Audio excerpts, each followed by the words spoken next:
a estas soledades donde las malas costumbres y los malos ejemplos no los esclavizan.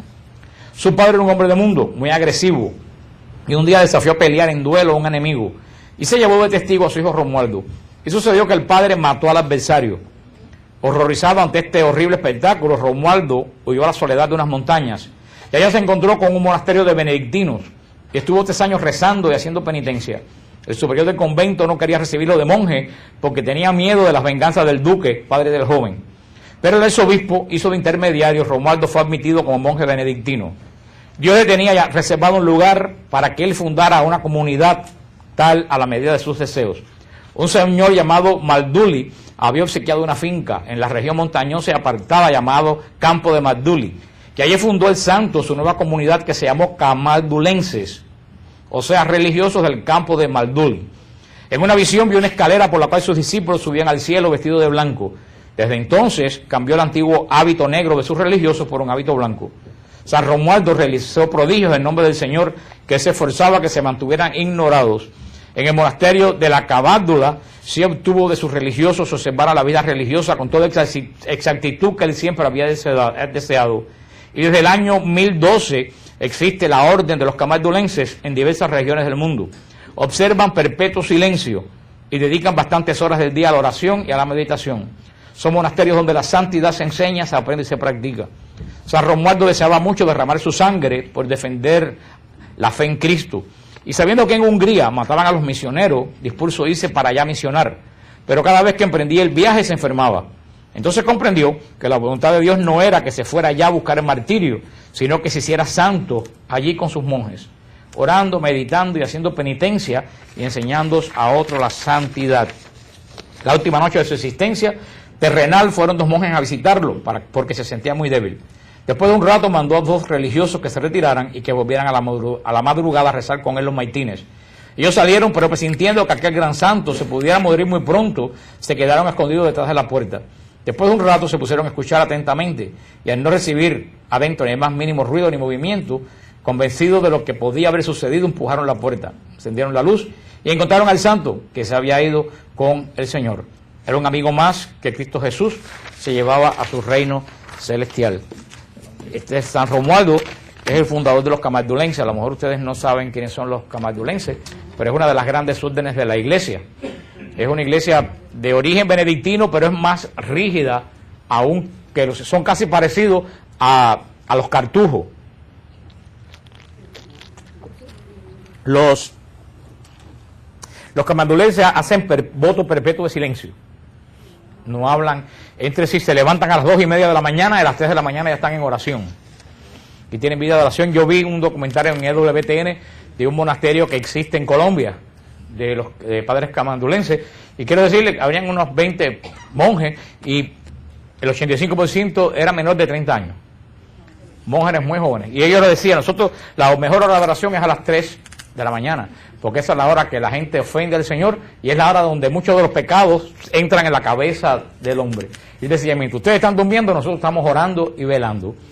Es una congregación que es poco conocida porque son una vida muy ascética y muy rigurosa, que no se ha alterado con nada en el paso de estos años. Y la fundó este señor San Romualdo, que tiene mucho que ver con la vida nuestra moderna, una época depravada, un hombre hijo de un duque con todas las posibilidades de vida social del momento, un hombre que quiso buscar el martirio y el Señor le dijo, no, de martirio nada. Pero tú sabes qué, porque muchas veces es fácil el martirio.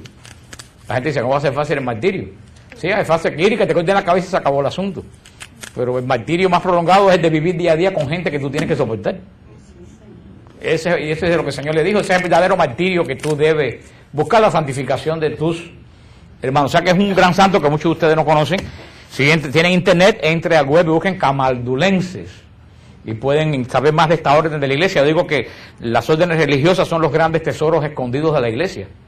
Yo lo decía el domingo en Radio Paz, que si nosotros la iglesia nos diéramos a la tarea de descubrir a los jóvenes la riqueza espiritual que tiene la iglesia en los monasterios, mucha gente que se hace Hare Krishna o que se va a la nueva era estuviera en los monasterios. Porque la gente que se va a los Hare Krishna y se va a la nueva era, se van buscando algo que nosotros aquí no le podemos dar. Y lo más triste del caso es que lo que se van buscando que no le podemos dar, nosotros lo tenemos. Lo que no nos enseñamos. Enseñamos la basura de la iglesia, pero no enseñamos el tesoro de la iglesia. Yo decía, si estas órdenes religiosas, los benedictinos, los camaldulenses, se dieran una publicidad grande, muchísimos jóvenes estuvieran, porque la gente se va a esas cosas de la nueva era buscando algo espiritual que nosotros no le estamos ofreciendo. Y yo creo que tenemos la obligación de enseñar este tesoro que tiene la iglesia. Seguimos con lo de Jesucristo. Estaba meditando en la clase de la semana pasada, yo estaba pensando, la Trinidad y el misterio de Dios no se puede entender, se puede comprender. Hay una gran diferencia entre comprender y entre entender. Nosotros podemos comprender, cuando yo se lo explico, que en Cristo hay dos naturalezas, la humana y la divina, unidas en una unidad que se llama unión hipostática. Eso lo podemos comprender. Ahora, ¿cómo se realiza eso? Nosotros no lo podemos entender. ¿Ustedes entienden lo que les quiero decir? Yo creo que yo estaba pensando, cuando uno trata de simplificar demasiado la enseñanza teológica, es cuando uno termina diciendo disparate y herejía. Porque uno tratando de simplificar la cosa se mete en algo que uno no lo puede simplificar y termina diciendo herejía. Así que por eso, lo que no podemos entender, ¿qué cosa es lo que vamos a hacer? Comprender. Lo sabemos que existe, pero no lo podemos. Porque alguien me lo decía el otro día, hablando, me decía, es que eso más que del entendimiento viene del Espíritu. Y a lo mejor yo se los hago a ustedes comprender ahora, pero un día, cuando menos se lo imaginen, el Señor se los va a hacer entender, porque eso viene de lo alto, no viene de enseñanza. Y por eso yo estaba pensando el otro día también, que es muy importante que uno venga a la alabanza, y esté en la alabanza, porque lo que nosotros damos aquí no es enseñanza de conocimiento, lo que damos aquí es enseñanza espiritual. O sea, yo aquí no doy clase para que ustedes se vuelvan sabios, yo doy clase para que ustedes se vuelvan santos. Y por eso que empezamos con alabanza, porque la alabanza predispone tu espíritu a la enseñanza que viene después. Porque si tú caes de flies a las 9 y te sientas, según una preparación espiritual, tu espíritu no está preparado para recibir la enseñanza. Entonces quieres captar en tu inteligencia lo que está dado ¿para qué? Para el espíritu. Para el espíritu. Por eso que siempre uno trate de, y esto me recuerden decirlo al final para que llegue después, aunque casi todo el mundo está llegando últimamente para la alabanza, pero yo sé que hay gente que no le gusta la alabanza y espera llegar cuando se acabe. Yo siempre le digo a las personas, también hay gente que no le da tiempo, pero estoy hablando en sentido general, créeme que yo sé lo que digo. Créeme que yo sé lo que digo. Hay personas que trabajan y llegan tarde, pero no todo el mundo llega tarde. Desde que estamos en San Hugh, hay gente siempre que evita la alabanza porque no le gusta la alabanza. Pero yo siempre le digo a la gente, a quien no le gusta la alabanza, no sé qué va a hacer. En el cielo, bueno, podrá adorar, tendrá, pero la adoración se entra a través de la alabanza. Nadie puede llegar y decir, ay Señor, te adoro, pum, y tirarse al altar. Es una preparación. Uno entra en alabanza, después de la alabanza pasa la adoración, y después de la adoración pasa la contemplación.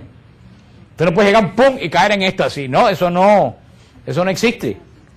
Por eso, pero bueno, estas cosas son precisamente, vuelvo a decir, no es nada particular para nadie, porque yo ni veo quién llega a la alabanza o no. No estoy hablando de las personas que tienen que trabajar y llegan tarde. Estoy hablando de las personas que evitan deliberadamente la alabanza. Como la gente que en misa evita deliberadamente la palabra y calcula para llegar al momento que se está acabando la predicación. Y yo conozco ese tipo de gente, porque por tiempo los he visto. O sea que nadie se sienta aludido, porque esto no es precisamente, aparte no es una crítica, es un consejo para que crezcan.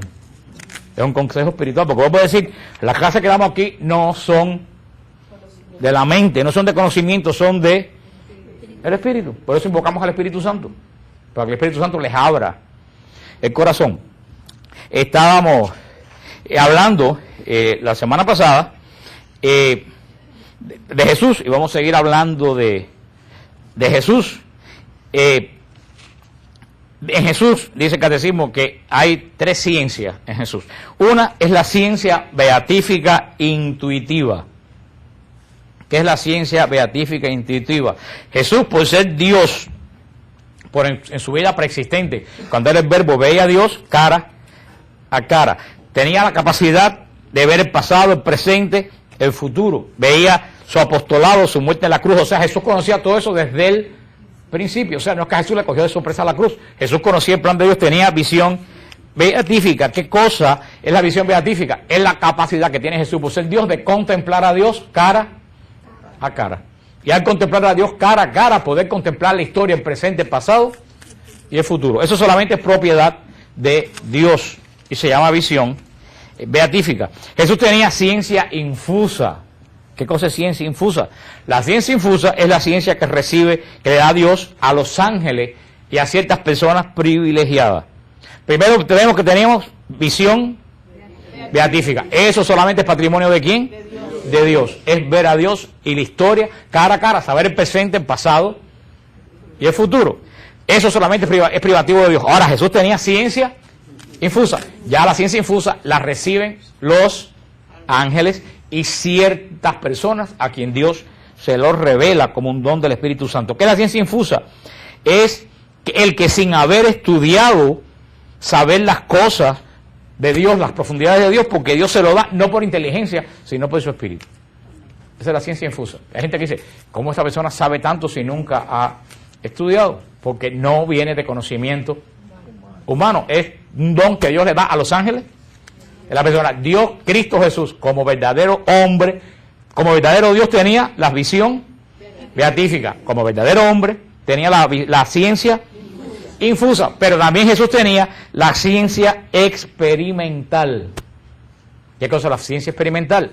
La ciencia experimental es lo que uno como ser humano va aprendiendo y acumulando en la memoria de experiencia, de conocimiento. Jesús como hombre tenía la ciencia experimental. Por eso dice el Evangelio de San Lucas, el niño crecía en edad, sabiduría y en gracia delante de Dios y de los hombres. Porque Jesús, ya hablamos la semana pasada, como verdadero hombre, tuvo que pasar por todas las etapas de la niñez, de la adolescencia, y aprender por experimento humano lo que desde antes él sabía como verdadero Dios. ¿Se acuerda que dice San Pablo? Le dijimos que cuando se hizo hombre, se despojó de su condición divina, asumiendo nuestra humanidad menos en el pecado. Y así mismo es. Jesús en Dios asumió toda nuestra humanidad. ¿Se acuerdan por qué se los dije que lo había asumido? Había asumido nuestra humanidad porque Dios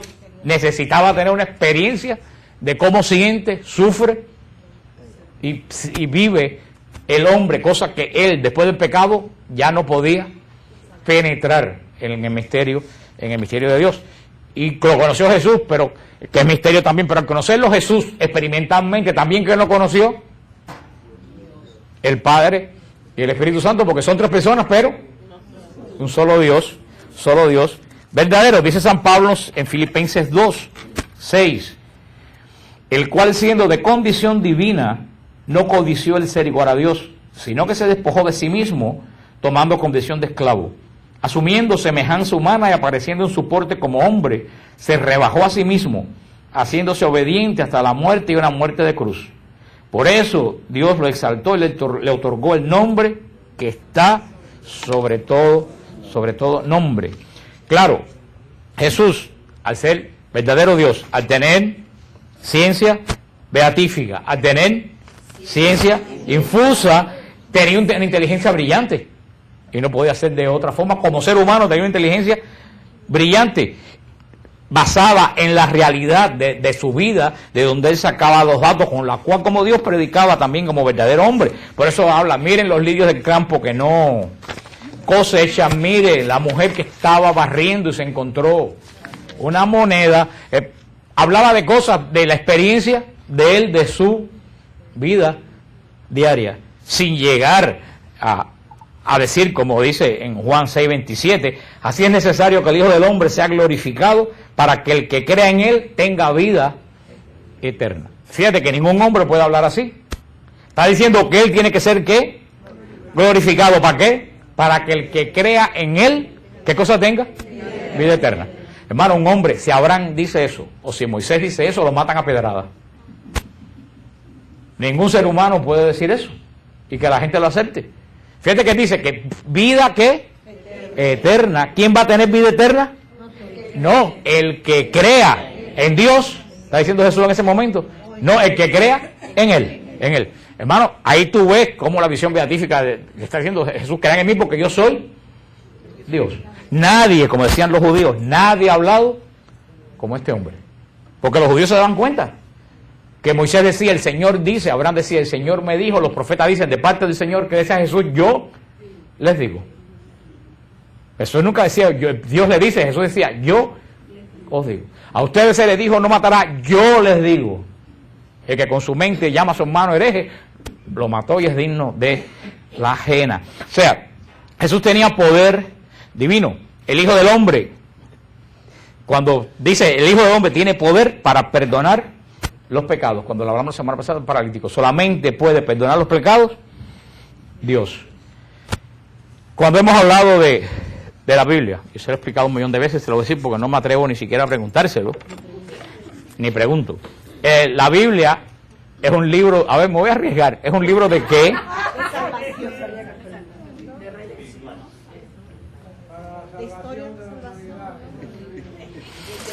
¿Para qué yo pregunté? El libro, la Biblia es un libro de alianza, de pacto. Estuve meses diciéndolo. La Biblia no es un libro investigativo. La Biblia es un libro de pacto. La Biblia es un libro de alianza. Por eso es que hay veces que yo me digo, yo no repetiré demasiadas las cosas y me digo, no me las repito demasiado, porque la gente no se lo graba. Por eso es que seguirlo repitiendo. La Biblia es un libro de pacto. Fundamentalmente, la Biblia es un libro de pacto. Cuando digo pacto, estoy diciendo que es un libro de alianza. Si tú no entiendes eso, pierdes la visión de la Biblia. Todos los días yo contesto 4 y 5 emails que me desesperan en Madre Angélica, porque es la misma pregunta. ¿Adán y Eva existieron o no existieron? Es la misma pregunta. Y yo siempre digo, ¿a mí qué me importa? Es que el objetivo de la Biblia... entonces es un cuento. No es un cuento. ¿Existieron como personas? Yo no lo sé. ¿Y qué tú dices? ¿Qué estoy diciendo? La Biblia no es un libro de historia. La Biblia no es un libro de ciencia. La Biblia no es un libro de genealogía. La Biblia es un libro de alianza, de pacto. La historia de Adán y Eva, ¿es mentira? No, es una profunda historia espiritual de por qué la creación 7 veces buena se echó a perder. El intento de la historia de Adán y Eva es decirnos la historia de la familia de Adán y Eva. No, es decirnos la composición genética de los hombres. No, es la visión espiritual de por qué el mundo se echó a perder. Es una interpretación espiritual del mal en el mundo. Entonces no nos importa. Si fueron una pareja, puede haber sido una pareja. Claro que puede haber sido una pareja. Pero puede haber sido un grupo de personas. Pero que hay un punto, no sé si ustedes me entienden, lo importante ahí no es quiénes fueron, es que Dios me está revelando una verdad espiritual que la ciencia no me la puede revelar. Como yo le decía a esa persona, la ciencia te puede decir 10.000 cosas, pero la vida tuya, sin la parte espiritual, es una casa de loco. Tú puedes ser muy científico. Ahora, cuando te encuentras con un cáncer en el cerebro y te vas a morir, ¿de qué te sirve la ciencia? Absolutamente de nada. Cuando el médico te dice, tu hijo no tiene salvación, está desahuciado, ¿de qué te sirve saber si Adán y Eva fueron personas o comunidad? Yo le decía a la persona, si tú ves la vida solamente físicamente a través de la ciencia y tú ves que esta Biblia, si se cuida en un ambiente adecuado, puede durar 700, 800 años. Esta Biblia que lo tengo en mi mano. Porque hay libros del siglo IV y del siglo V. Si esta Biblia puede durar, si se cuida, 800, 900 años, y yo por mucho que me cuide no puedo pasar de los 100, entonces la vida es una locura, como una cosa inanimada, que si yo quiero la puedo quemar en este momento, puede durar cientos y cientos de años, y el hombre que es tan perfecto puede durar tan poco. O sea que si tú no tienes la interpretación espiritual del mundo, el mundo es una casa de locos.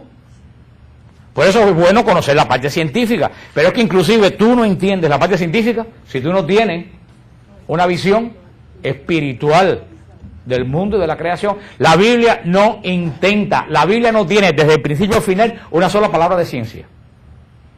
Desde Génesis al Apocalipsis, ¿qué es lo único que tiene la Biblia? Una revelación espiritual.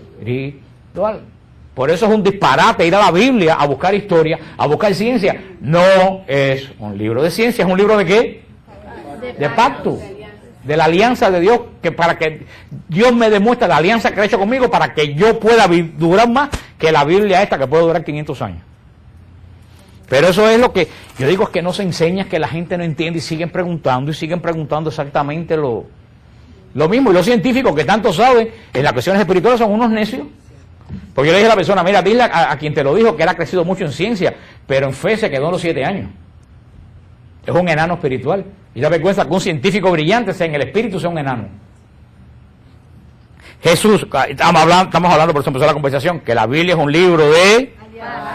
Sin embargo, Jesús no habla de la alianza.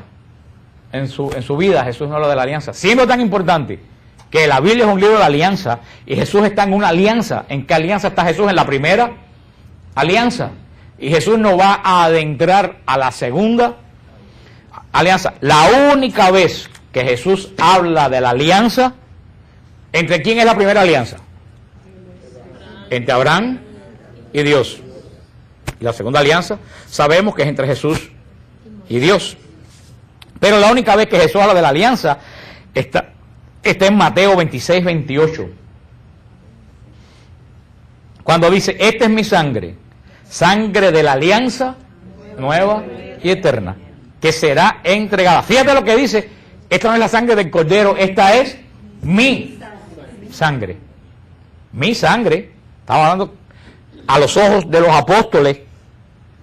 Siempre que leemos el Evangelio tenemos que tener algo bien claro. Los apóstoles no sabían que Jesús era Dios. Nosotros lo sabemos, los apóstoles no lo sabían. Ustedes lo saben. Ustedes saben más que los apóstoles.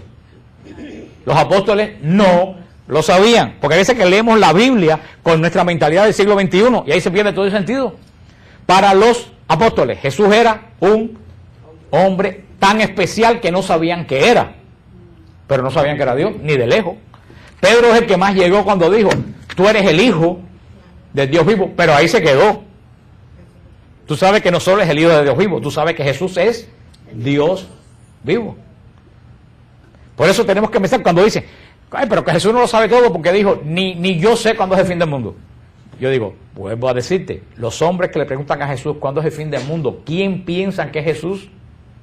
Un hombre, un carpintero. Si Jesús le dice que él sabe el día del fin del mundo, ¿qué mensaje le da a los apóstoles? Que cualquier hombre puede saber el fin del mundo. Por eso que le dice yo, o el hombre, yo, olvídense de la unión hipostática en ese momento, a los apóstoles, carpinteros y recaudadores de impuestos, yo no sé cuándo es el fin del mundo. ¿Por qué? Porque los apóstoles piensan que ese es un hombre. ¿Usted entiende lo que le quiero decir? Igual que en la última cena, ustedes dicen, qué emocionante, Jesús, sí, pero los 12 apóstoles que están sentados en la mesa no tienen ni idea de lo que están presenciando. Ustedes saben lo que pasó allí, ellos no sabían lo que estaba pasando.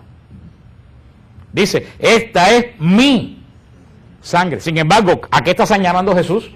A una copa de vino. Esta es mi sangre de la alianza nueva y eterna. La forma, este es mi, es la misma fórmula que usa Moisés cuando introduce la alianza en el monte Sinaí. Esta es la sangre de la alianza. Jesús introduce el mí, pero la frase del Éxodo 24:8 lo dice a Moisés, esta es la sangre de la alianza. Si ustedes leen Éxodo 24:8, Moisés dice, esta es la sangre de la alianza. ¿Qué sangre? La del cordero que habían sacrificado. ¿Qué hizo Moisés? Regó el altar y después que regó a la gente. Y con la sangre del cordero que regó el altar y regó a la gente, se selló ¿qué cosa? La alianza entre Dios y el hombre. ¿Quién representaba el altar? A Dios. La gente del pueblo. Se sella la alianza. ¿Qué dice Moisés? Esta es la sangre de la alianza. Éxodo 24:8. Ahora Jesús en la última cena no dice esta es la sangre de la alianza. Dice esta es mi sangre. Sangre de la alianza nueva y eterna. Es la única vez que Jesús habla de la alianza y lo hace hablando, refiriéndose a quién, a él mismo. Son señales que nosotros vemos en los evangelios, que a nosotros entendemos que es Dios, pero ahora porque tenemos nuestro bautismo y la unción del Espíritu Santo. Haciendo un pequeño resumen de esto antes de entrar a la obra de Jesús. Jesús, ¿qué quiere decir Jesús? Jesús quiere decir en hebreo, Dios salva. El nombre de Jesús, que nosotros decimos Jesús, en hebreo no se pronuncia Jesús, en hebreo se pronuncia Yoshua. Yoshua se pronuncia en hebreo. ¿Qué es lo que nuestra traducción de Yoshua? ¿Cuál es? Josué. O sea que Jesús se llamaba en hebreo Josué. Es que el Yoshua hebreo se convirtió en el Jesús de nosotros. Un amigo mío hebreo, Ami Cohen, me dice, ¿por qué ustedes, la gente de español, todo lo cambian? De Miriam pasó a ser María, y dice Ami, y lo más escandaloso de todo es que de Jacob han convertido a Santiago. Dice que tiene que ver Jacob con Santiago, ni siquiera se parecen la... Yo dije, claro, porque los españoles decían San Jacob, San Jacobo, y de San Jacob pasó al Santiago de nosotros. Pero el nombre de Jesús, el nombre que le dice el ángel a José, que le ponga, y a María también se lo menciona, es Yoshua. ¿Qué quiere decir Yoshua? Dios salva, Dios es salvación. Y si ustedes van al Antiguo Testamento, el Yoshua, el Josué del Antiguo Testamento, ¿qué fue lo que hizo? Entró al pueblo de Dios en la realización del pacto. ¿Con quién hace el primer pacto Dios? Con Moisés, ¿no? El primer pacto Dios lo hace con Abraham, pero lo ratifica con sangre con Moisés. Lo hace con Abraham, lo ratifica con Moisés en el monte Sinaí. Sin embargo, Abraham vio la promesa del pacto. Dios le dijo, cuando fue a sacrificar a Isaac, mira esta tierra será de tus descendientes. Pero tuvieron que pasar 1000 y pico de años.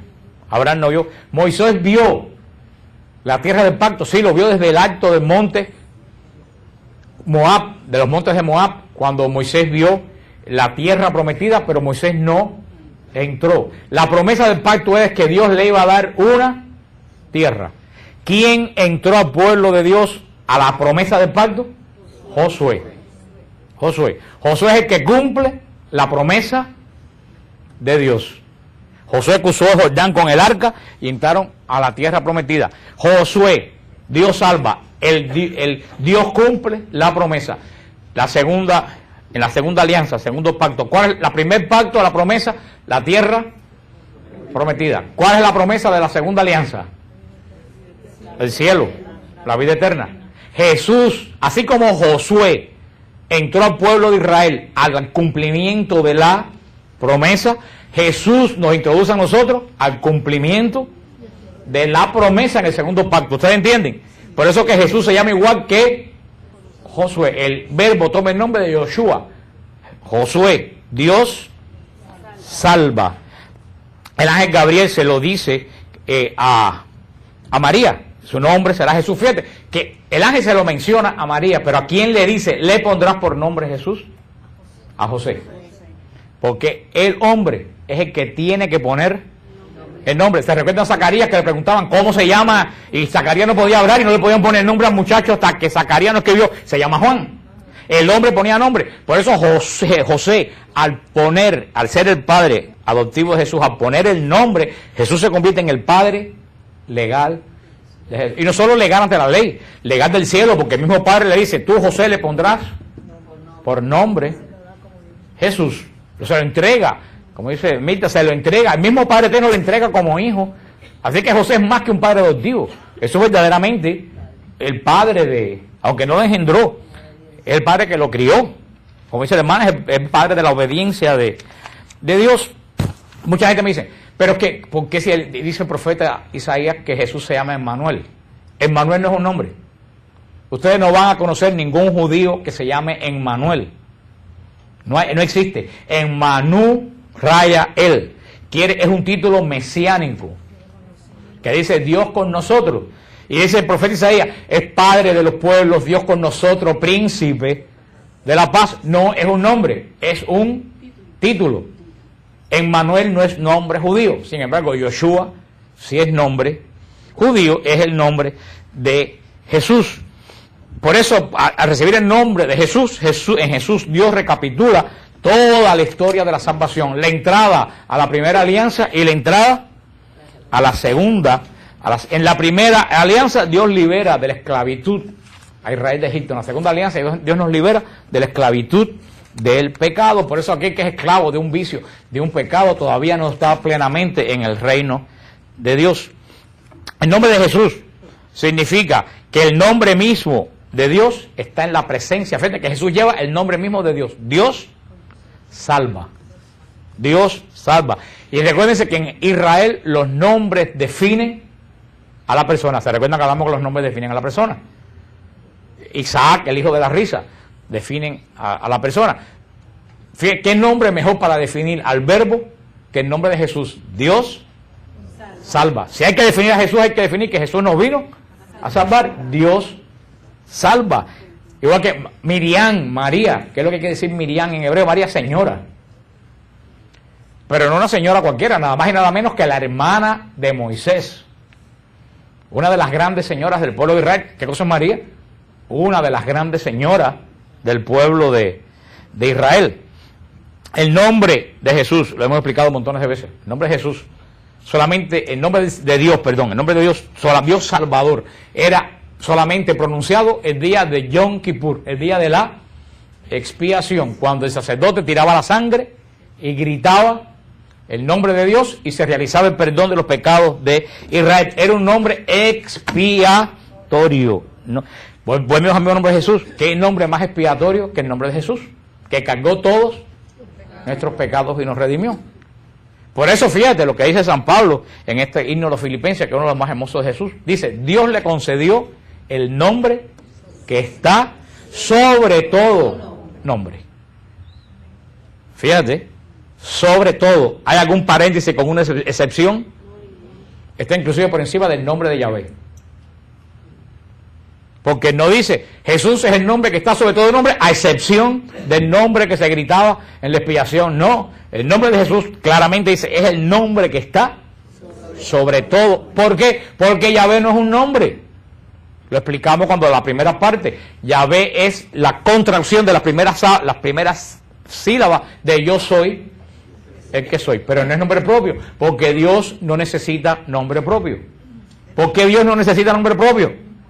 Porque no hay más ninguno. Por eso los judíos le dicen a Dios el Eterno. ¿Por qué le hace falta nombre a los dioses egipcios? Porque habían un montón. Le decían, ¿a qué Dios te adora? Ah, yo adoro Osiris. No. Cuando tú le preguntas a un cristiano, ¿a qué Dios te adora? ¿Te hace falta nombre? Todos los cristianos adoran a Dios, al Eterno, al que existe. Por eso no es un nombre. Ahora, Jesús sí es nombre propio, porque Jesús es hombre. ¿Y cuántos hombres hay? Ahora, al ser el nombre propio de Dios, ese es el nombre que está sobre todo otro nombre.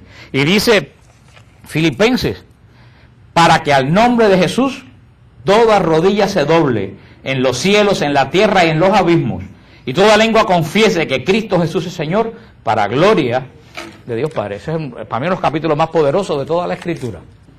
El nombre, Filipenses 2, del 9 en adelante.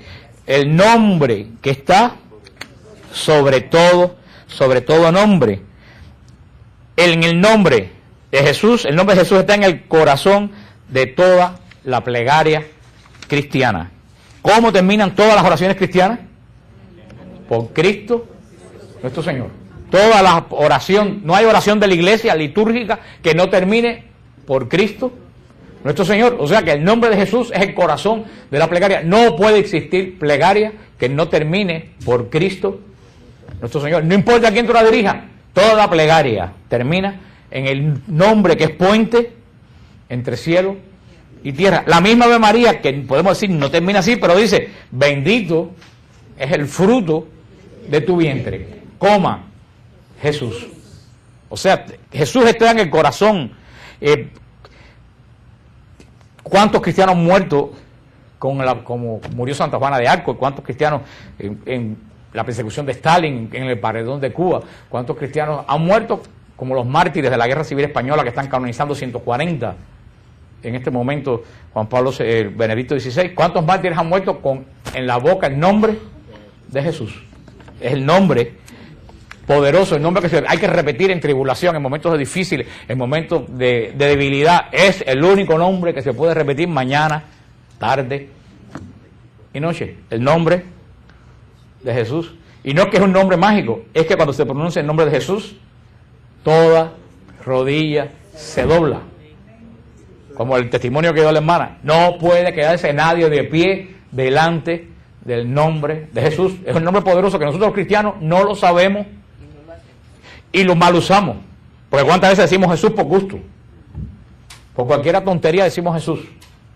Cuando es un nombre hay que usarlo con temor, temblor y reverencia. Es un nombre más que santo, es un nombre santísimo, un nombre más que santo y santísimo, es un nombre poderosísimo. Eso es lo que dice a ustedes, se lo grabaran en la cabeza. Como esta mística mexicana, ¿cómo se llama la mística esta mexicana? Conchita, ¿qué? Armida, que tiene una espiritualidad tremenda. Ella pidió permiso a su confesor y se grabó en el pecho, como le graban a las vacas, con un hierro hirviente en nombre de Jesús. Porque verdaderamente eso es de querer llevar el nombre de Jesús tan poderoso que se lo grabó con fuego. Pero esos son extremos místicos, lo hizo con permiso de su confesor. Pero yo creo que verdaderamente nosotros, los cristianos, los católicos sobre todo, no le estamos dando mucha importancia al nombre de Jesús, que nunca, hay una oración que no es nueva era, porque es más vieja que la bomba, y viene de Rusia, de los ortodoxos, o sea que no tiene nada que ver con Occidente. Es una que se llama la oración de Jesús, la filocalía. Y es una oración muy poderosa, porque ellos repiten el nombre de Jesús, pero lo repiten midiéndolo con la respiración. ¿Qué cosa es el yoga? El yoga usa la respiración y pone el énfasis en la respiración. El yoga. Esto no, el énfasis no está en la respiración.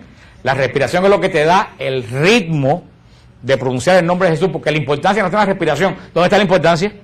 En el nombre. Entonces ellos dicen Jesús. Y lo siguen haciendo después Jesús. Y cada vez lo van interiorizando más. Jesús.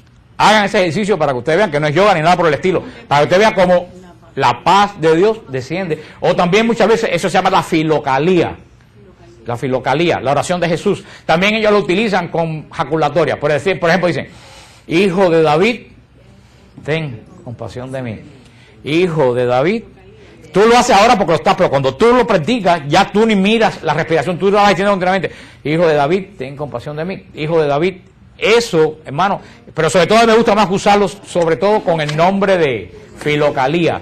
Me gusta sobre todo utilizarlo, que es una oración poderosísima y mística de la iglesia ortodoxa, que la iglesia latina la está descubriendo.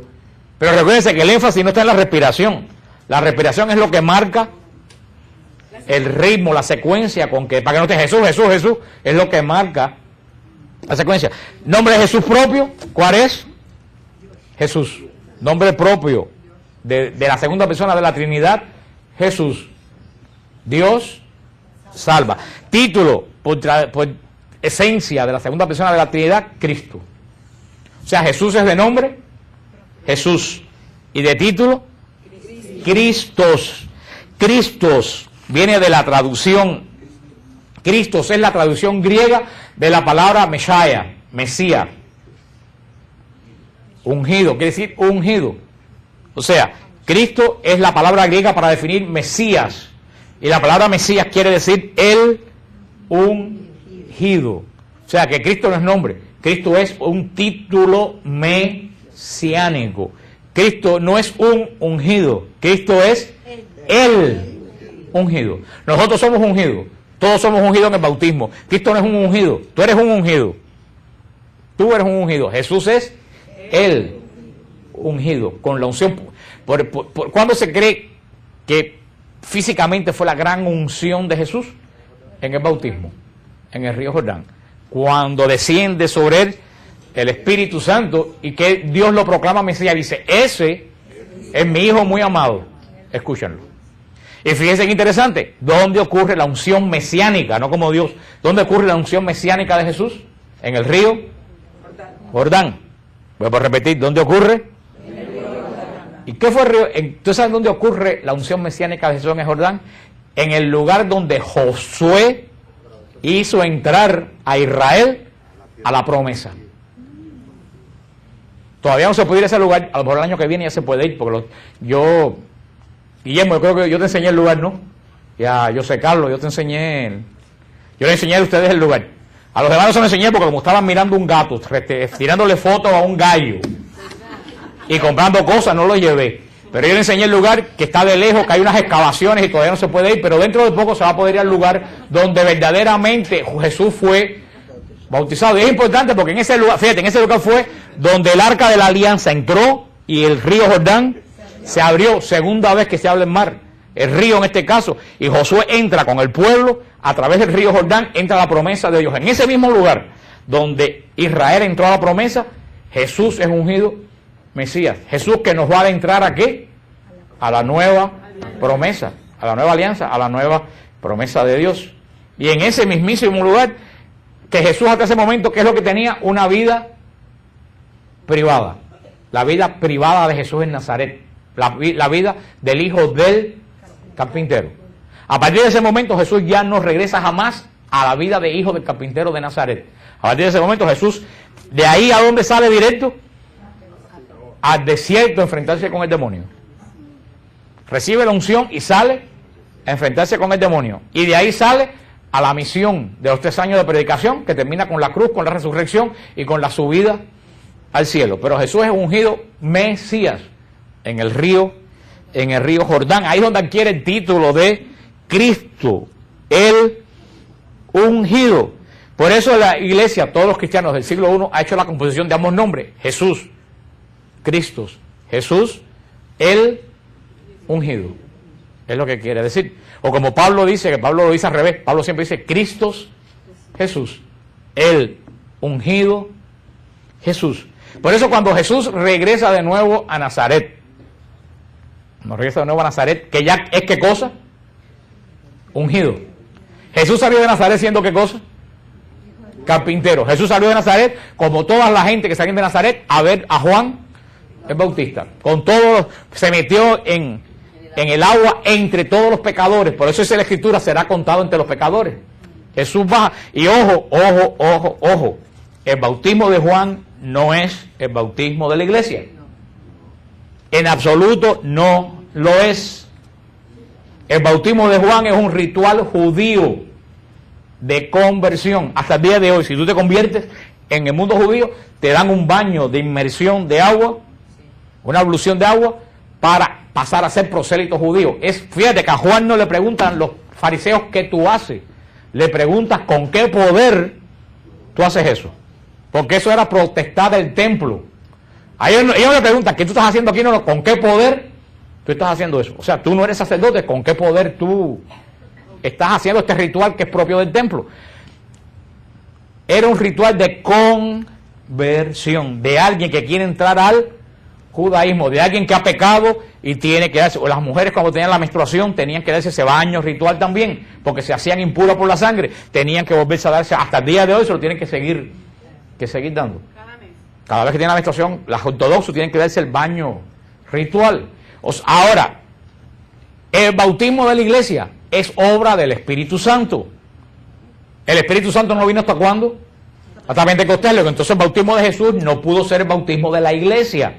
¿Ustedes entienden? ¿Por qué se llama bautismo? Porque bautismo en griego quiere decir inmersión. Porque hay gente que dice, si Jesús se bautizó a los 33 años, ¿por qué la iglesia bautizó a los niños? Pero es que el bautismo de Jesús no fue bautismo de la iglesia, son dos cosas. El bautismo de Jesús fue un rito de purificación. El bautismo de la iglesia es la entrada a la alianza con Dios. Como una doña que trabaja con Raymond, que un día me llegó a tal desesperación. ¿Te acuerdas de Raymond?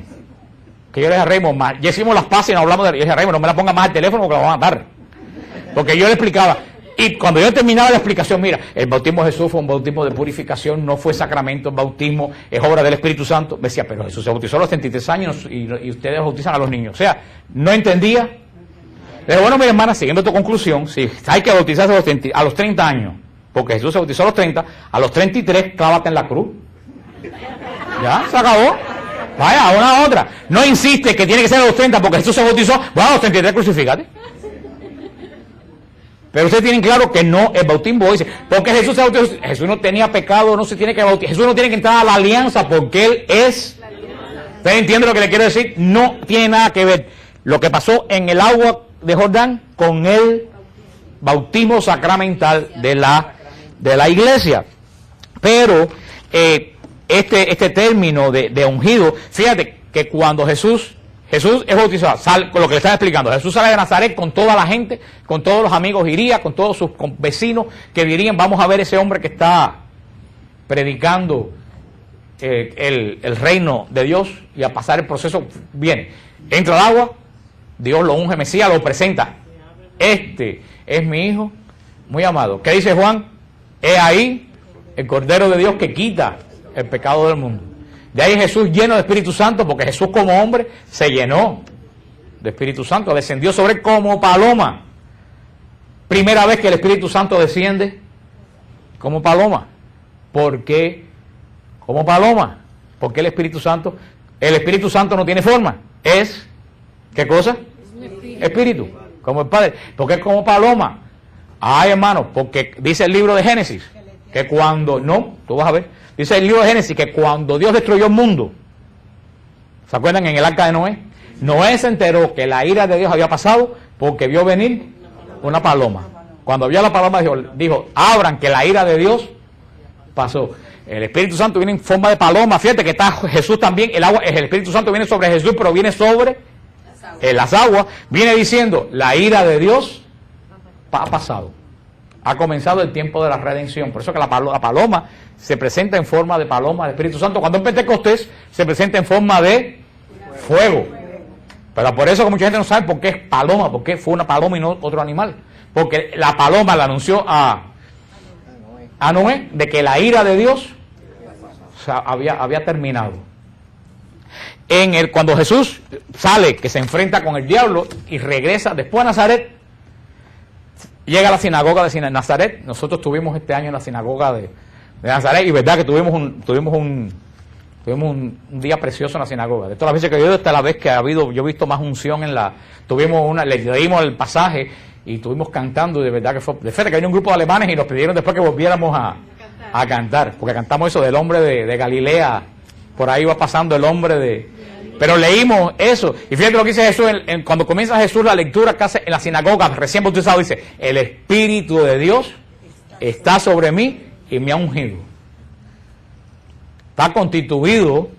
Ese lugar es Nazaret, por eso dice Margalit, que la única vez que va es cuando yo voy, porque ahí nadie va ahí, y para mí ese lugar es súper importante, la sinagoga de Nazaret.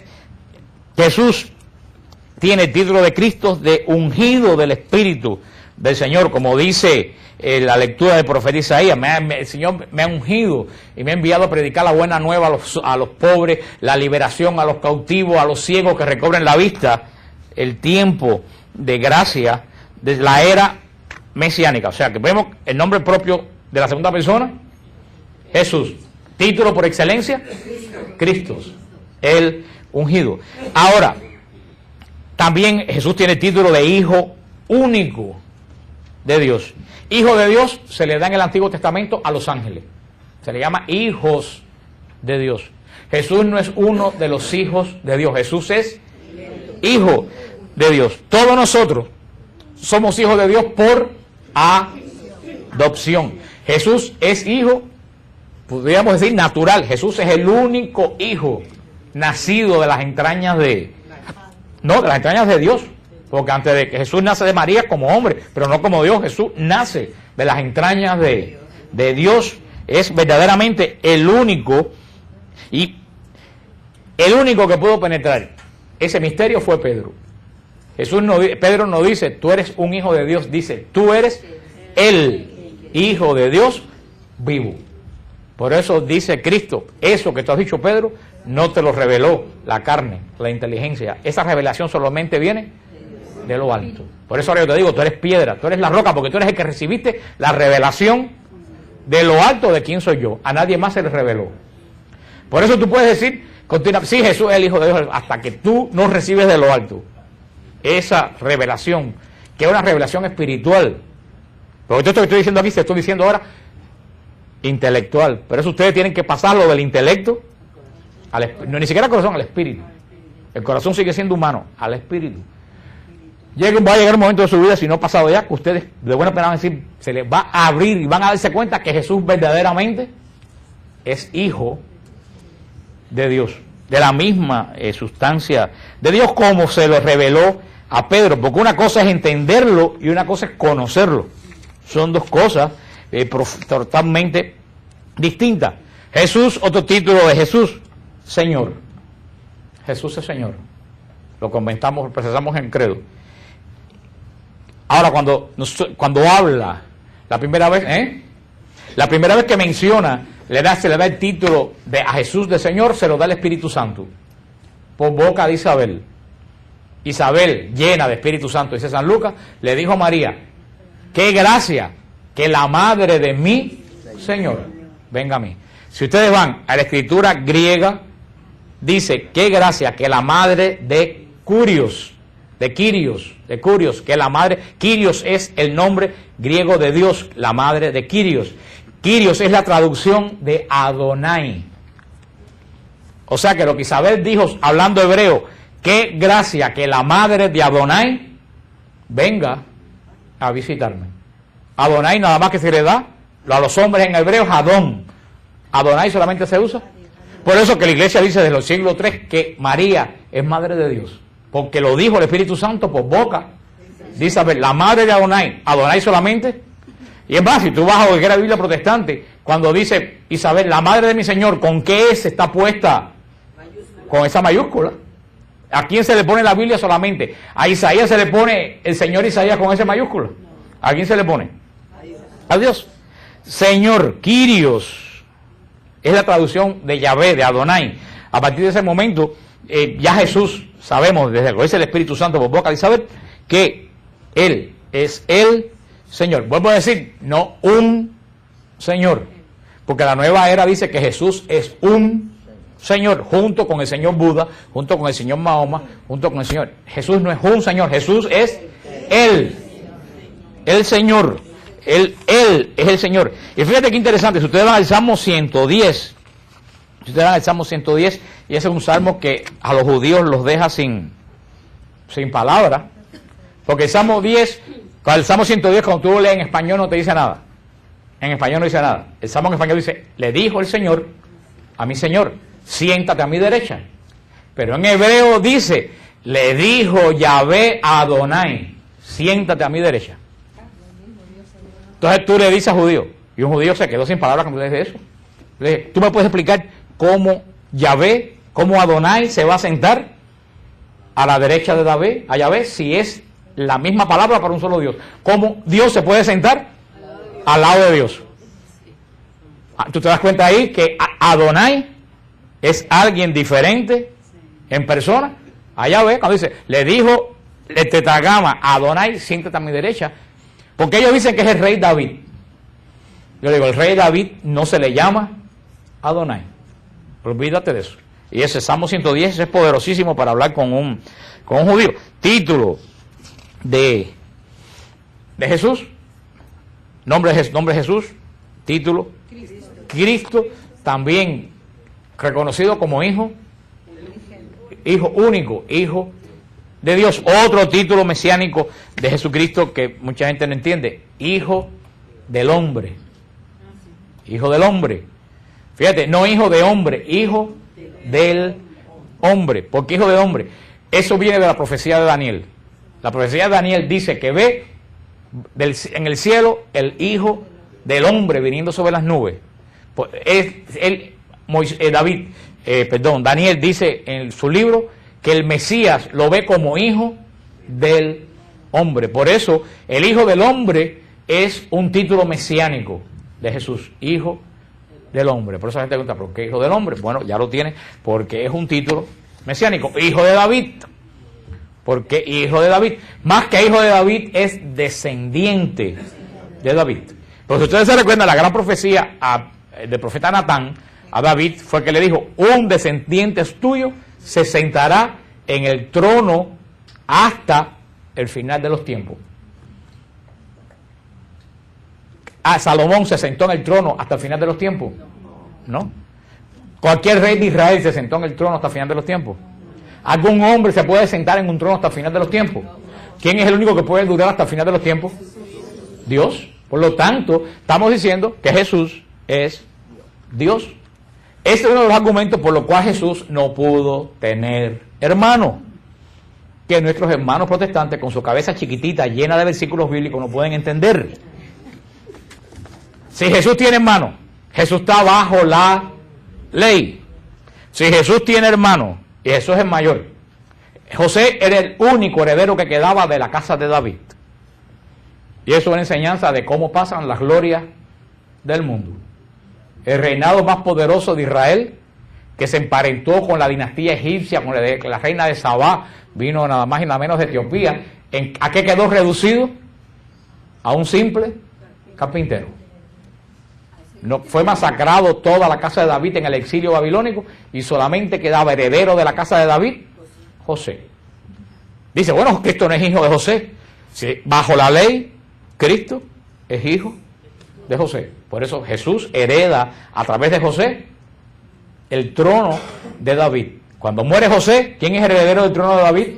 Jesús. Ahora, si muere Jesús y Jesús tiene más hermanos, ¿a quién le corresponde el trono de David? Al hermano que le sigue, al que fuera. Entonces Jesús no podía sentarse eternamente en el trono de David. ¿Por qué Jesús se siente eternamente en el trono de David? Porque no hay más ningún hermano. Y por eso el trono de David sigue, el reinado de David sigue, pero espiritual. ¿Ustedes entienden eso? Eso es una de las pruebas fehacientes. No hace falta que si San José era viejo, no hace falta. Jesús no pudo tener más hermanos porque Jesús tiene hermanos. Él no hubiera sido el heredero eterno del trono de David. ¿Hubiera pasado a quién? Al próximo hermano. Tan sencillo como eso. ¿Te ha entendido?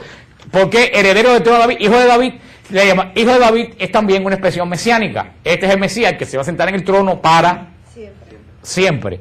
Que más que hijo quiere decir heredero. En Israel siempre los fundadores de una casa se decían hijos de fulano. Que entre nosotros esta palabra no se usa descendiente de fulano, hijo de David. Esos son los principales títulos que tiene Jesús en toda la obra. Ya después el Apocalipsis le va a dar otros títulos: anciano de días, el Cordero de Dios. Le va a dar otros títulos a Jesús, porque recuérdense que yo le dije que a mi modo de ver el Apocalipsis es el Evangelio del cielo. Los 4 evangelios hablan del Jesús de la tierra.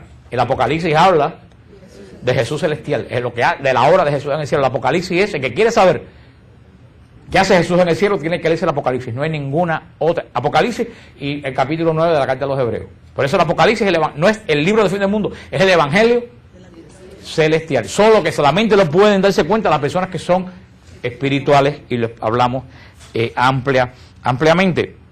La semana que viene seguimos hablando de la encarnación del Verbo y de la unión hipostática de Jesús, de hombre, verdadero Dios y verdadero hombre. Como le dije, eso se llama unión hipostática.